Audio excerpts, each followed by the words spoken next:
Hi, I'm Niranjan and I'm going to present my project Brand Perception Analysis. I'm a data science graduate student at the University of Colorado Boulder, and this project is part of the course Text Mining under instructor Dr. Gates, and it is focused on the B2C marketing domain. So the agenda of the project is I'll start with the introduction and the goal of the project, then I'll walk you through the solution, and later give a walkthrough of the dashboard that I built for this analysis, and finally discuss some key takeaways and suggestions. Now imagine this. Say you are moving to a new city and you're planning to hang out with your friends or family over the weekend for lunch or dinner. Now there will be hundreds of restaurants available around you, and it is really impossible for you to go check each one of them. So how do you choose? How do you choose the best spot for your lunch? So you either ask around, you ask your friends or family for suggestions, or you Google something like top 10 restaurants around me, or you use apps like DoorDash or Uber Eats, filter down all the restaurants based on uh, top ratings and top reviews, right? That's how you go about it. Now this is the start of customer decision journey, and in this fast-paced environment, people really do not spend much time in taking a decision. So that is why it is important for a company to maintain a good brand perception and a good recognition in the market in order to stand out from their competitors. Once a popular brand designer mentioned that products are made in a factory, but brands are created in the mind. So companies usually invest a lot of money in marketing and building strategies in order to shape their customers' perception about them. Now, now that we know that it is very important to build a good customer perception, how do you measure it? In the past, it was a really difficult job. It involved a lot of manual investigation and stuff. But nowadays, with the power of internet, we have all the reviews and the blogs and a lot of text available in the internet that can be used for this. So if a company can harness this information to understand their market stand and understand what customers like about them or do not like about them, then that will help them create the best strategy and stand out from their competitors. So that is actually the goal of this project, where I've built a framework to assess how a company is perceived on internet. And for this analysis, I've chosen Uber as a subject. And yeah, so this is the entire solution workflow where I've ultimately built a dashboard which can be used for some in-depth analysis and understand what customers talk about a company. Let me now walk you through each one of these steps. Starting with data preparation, I have scraped data from Trustpilot. I've scraped all the customers' review and suggestions, recommendations on this company Uber that are available in Trustpilot. For which I've used a Python library called Beautiful Soup, and I've collected data for the last 3 years. Once the data was collected, it underwent a lot of data cleaning tasks. So I've used a couple of text mining techniques to clean this data in order that can be used for any analysis. And this is how the clean data looks like. After the data preparation step, I've performed some topic modeling in order to understand and identify all the key topics that were discussed in all these reviews.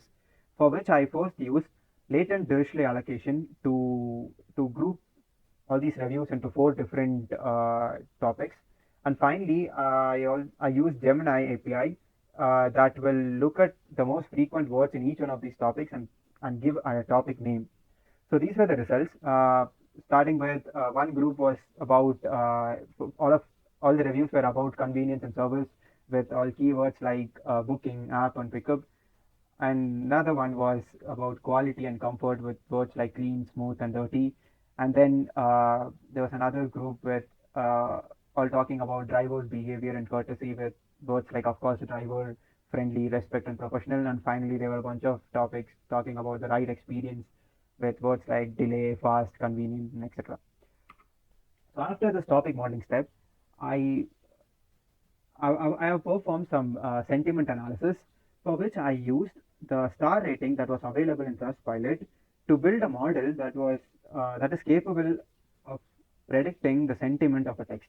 Now, the reason why I did not just go with star rating, but I built an entire model for that is because this so that this framework is now capable of predicting the sentiment of any future text that does not have any of the star rating. For example, we can pull a blog post and provide it to this framework, but it will be able to detect the sentiment out of it. So for this task, I used multiple machine learning models, and multinomial naive Bayes yielded the best result of 93% accuracy, and that was finalized. Post this, I've built a dashboard where I combined all these information. I combined the topics, the sentiment, and also a few reviewers' demographic that was collected from Trustpilot. And I've combined all these to build a dashboard on Tableau. Now, this dashboard is a one-stop platform where you can do some in-depth analysis and understand what people talk about a company. And you can answer questions like which country like our service more, or how did the sentiment evolve over time, and a lot more. Now, let me walk you through the dashboard, and then we'll come back again to summarize the results.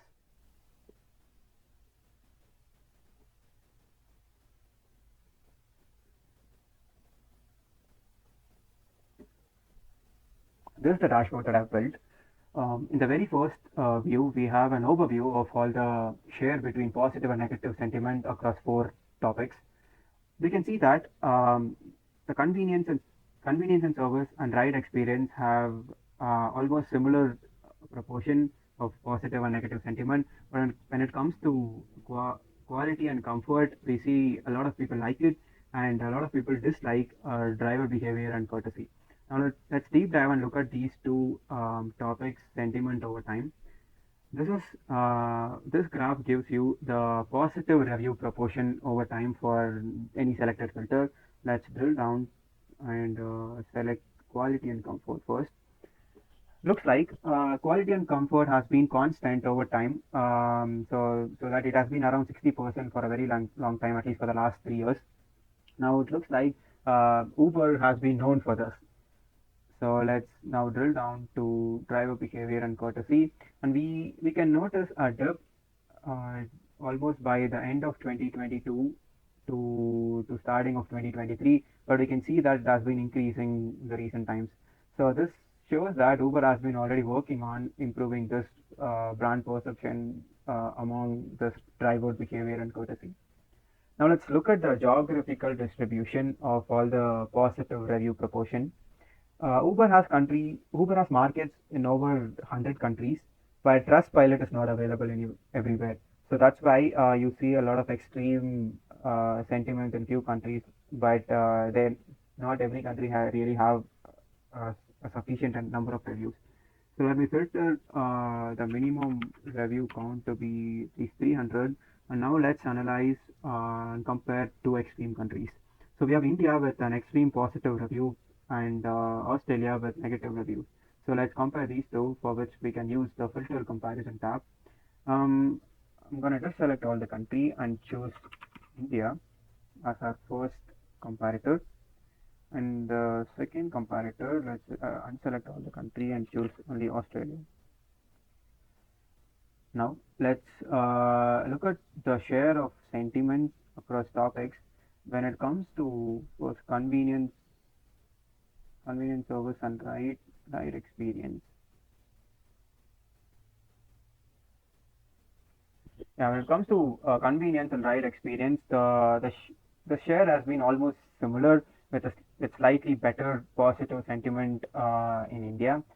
Now let's look at the other metrics. Let's compare quality and control.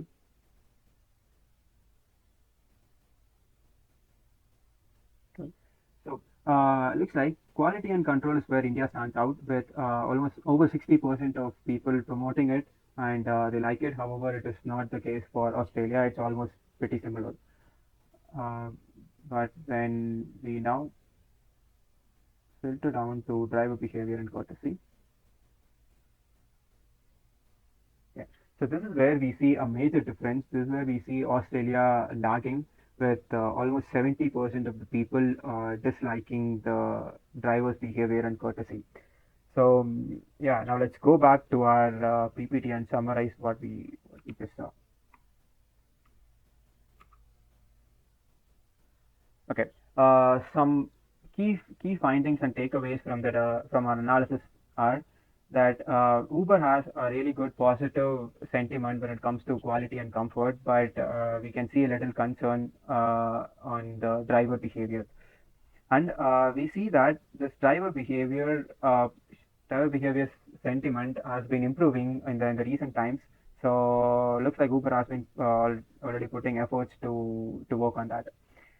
Now, there were a few countries, India and Australia, that had extreme emotions. India was known for its good quality, but Australia had exhibited mostly negative sentiment because of poor driver behavior.